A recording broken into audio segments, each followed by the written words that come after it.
காலங்காத்தாலே வீட்டுக்கு முன்னாடி பள்ளம் தோண்டுறதுக்கு வண்டி வந்துடுச்சு. பக்கத்து வீட்டு நிலத்துல வந்து பார்த்திங்கன்னா, தண்ணி போகிறதுக்கு இடம் இல்ல. அதனால வந்து பார்த்திங்கன்னா, குழி வந்து தோண்டிட்டு இருந்தாங்க. அதுக்கப்புறம் காலையிலே வந்து டிஃபன் மட்டும் தான் செஞ்சேன். மதியம் சோறு செய்யல. ஏன்னா பக்கத்து வீட்ல பிரியாணி வந்து மதியம் சாப்பிட்டோம்.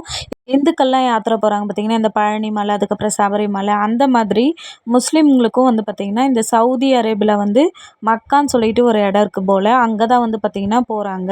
இது வந்து 15 நாள் வந்து பார்த்திங்கன்னா, அங்கேயே வந்து அந்த முஸ்லீம்ங்க சுத்தி நடப்பாங்க பார்த்தியா, அந்த மாரி நெறைய பேருக்கு தெரிய வாய்ப்பில்ல. சப்போஸ் நீங்க பார்க்கணுன்னா யூடியூப்ல கூட நீங்க போட்டு பார்த்தீங்கன்னா தெரியும். இந்த பர்தா போட்டிருக்காங்க பார்த்தீங்களா, பிளாக் கலர்ல அவங்க தான் வந்து போறாங்க. அதெல்லாம் முடிச்சதுக்கப்புறம் நான் வீட்டுக்கு வந்துட்டு கொஞ்சமா வந்து சிக்கன் வீட்ல இருந்தது. அதனால சிக்கன் வறுவல் மாரி தான் செஞ்சிருந்தேன். வீட்ல இப்போலாம் அதிகமா எண்ணெய் யூஸ் பண்ணுறது யாருக்குமே பிடிக்கல. அதனால வந்து கொஞ்சமா எண்ணெய் ஊத்தி சிக்கன் வறுவலா தான் ரெடி பண்ணியிருந்தேன். ரொம்ப டேஸ்ட்டு சூப்பரா இருந்தது. இந்த ரெசிபி வீடியோ கீழே டேக் பண்ணுறேன். செக் பண்ணி பாருங்க. அவ்வளோதான். இந்த வீடியோ புடிச்சிருந்தா லைக் பண்ணுங்க, சப்ஸ்கிரைப் பண்ணுங்க. வீடியோ பார்த்ததுக்கு